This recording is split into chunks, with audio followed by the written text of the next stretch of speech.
Alors, c'est pas tout à fait exact ce que je viens de dire concernant... non, si, excusez-moi. Quand dans la ZAC des Hautes-Bornes, il y aura peut-être du privé, mais qui ne correspondra pas à l'opération en rue. C'est une question de relogement du 1 pour 1. Je ne sais pas si vous vous souvenez, quand on a discuté de cette affaire, ça c'est compliqué. Voilà. Pas d'autres questions là-dessus. Passons à la prévention sécurité. Nadine Luc, le règlement et tarification du stationnement voirie. Oui, je sais bien qu'il est tard, mais je voudrais quand même revenir quelques secondes sur ce qu'a dit tout à l'heure M. Panetta concernant le saupoudrage de la politique de la ville. Mais alors vous êtes d'accord avec moi, parce que je crois qu'à chaque fois que j'interviens sur ces questions, j'emploie ce mot. C'est tellement du saupoudrage qu'à ce jour, Fadela Amara se bat pour récupérer les 10 millions qui sont amputés à son budget. C'est tellement du saupoudrage que le fameux plan, son fameux plan banlieue est un fiasco.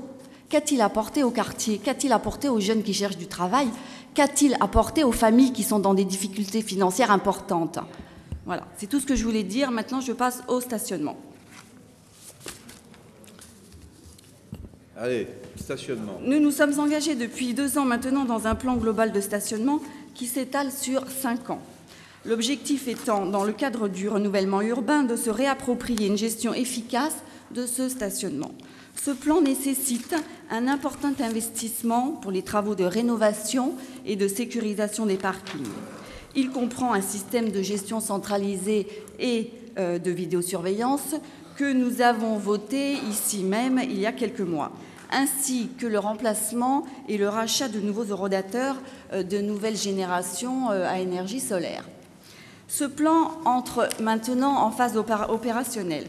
Aujourd'hui sont ouverts le parking de la mairie avec 165 places, le parking du marché avec 135 places, le parking Oryx avec 92 places qui a été inauguré jeudi dernier en présence de nombreux habitants d'associations du quartier du centre. Si vous avez assisté à cette inauguration, vous avez pu visiter le local qui abrite la GTC et les écrans de vidéosurveillance. Entre parenthèses, je voudrais souligner que toutes ces nouvelles technologies révolutionnent le métier de gardien de parking et que pour nos gardiens, c'est un véritable challenge. Ils doivent s'y adapter et c'est assez difficile, même s'ils ont pu suivre une formation adéquate. Il est prévu, en outre, début 2010, d'ouvrir le parking situé au quartier du Port, qui offrira 150 places supplémentaires. Fin 2011, début 2012, le parking Choisy Sud, actuellement en cours de désamiantage, monsieur le maire en a parlé tout à l'heure, sera opérationnel et il sera d'une capacité de plus de 200 places. Le parking Folaire, quant à lui, situé derrière l'entreprise Côté-Bas, dont les travaux vont commencer en février, offrira, lui, 120 places. Je vous rappelle qu'il sera réservé le jeudi et le dimanche aux camions des forains du marché. C'est donc à terme plus de 800 places de parking qui vont contribuer à désengorger les rues de Choisy. Alors ce plan de stationnement, il obéit à 2 principes. Le premier, orienter le stationnement de moyenne et de longue durée vers les parkings souterrains avec une politique tarifaire incitative. Deuxièmement, dédier le stationnement sur voirie au stationnement de courte durée avec un tarif plus onéreux pour favoriser la rotation. Ces 2 principes ont pour objectif de revitaliser le centre-ville en limitant d'une part le nombre de véhicules présents sur l'espace public, en répondant aux besoins de l'ensemble des catégories d'usagers, qu'ils soient piétons, commerçants ou automobilistes. Je veux souligner que le caractère évolutif des propositions que nous allons vous demander d'approuver. En effet, il n'existe aucun schéma type en matière de gestion de stationnement.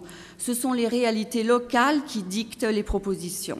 D'ailleurs, je voudrais vous dire que nous sommes accompagnés dans ce travail par la SEMNA, une société spécialisée en charge de l'exploitation des parkings à Nanterre.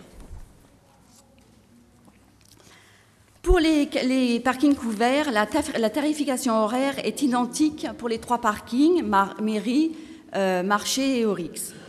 Bon, je vous laisse, vous avez pu découvrir les différentes tarifications. Je souligne simplement que les 30 premières minutes sont gratuites. De plus, pour fidéliser la clientèle et en même temps pour faire la promotion de ces parkings, en partenariat avec les associations de commerçants, nous instituons à partir de janvier un ticket promotionnel d'une valeur d'1 heure prépayé au parking Oryx uniquement. Tous les parkings sont ouverts de 8h à 20h sans interruption, tous les jours de la semaine, sauf le dimanche, où le parking mairie est fermé, tandis qu'Oryx et marché sont ouverts jusqu'à 13h. La tarification des abonnements s'adapte à chaque catégorie d'usagers.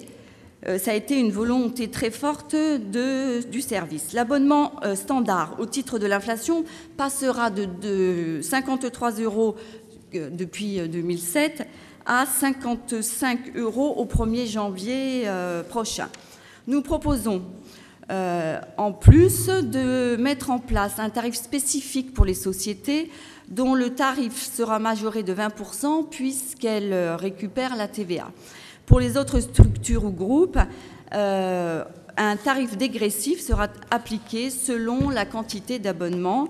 Vous pouvez le vérifier dans la notice.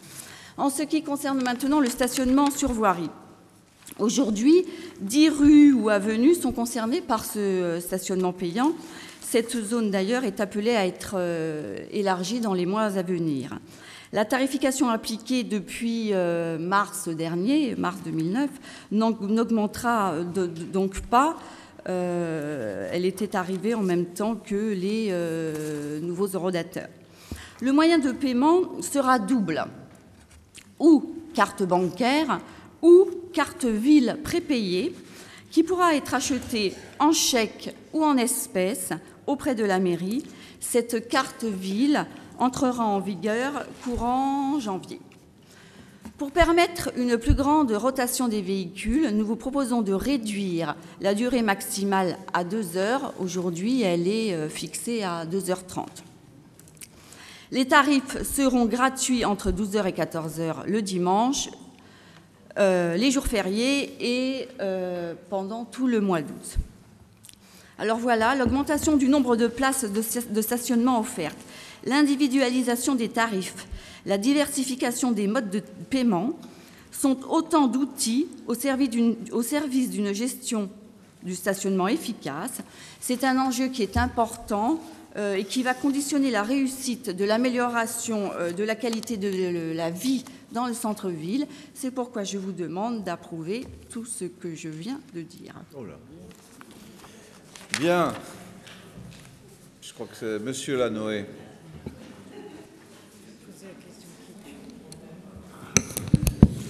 Simplement une question concernant les fermetures du parking à 20h. Je vais à Paris, j'ai un rendez-vous, il s'éternise, et qu'est-ce que je fais à partir de 20h quand j'arrive à 20h30 ? Vous venez le lendemain chercher votre voiture. Et je paye. Il n'y a pas une possibilité quand même d'ouvrir quand même le parking à des personnes qui stationnent dans le parking, qui vont à Paris avec le train. C'est quand même pas tout à fait logique, hein. Eh oui, Nadie.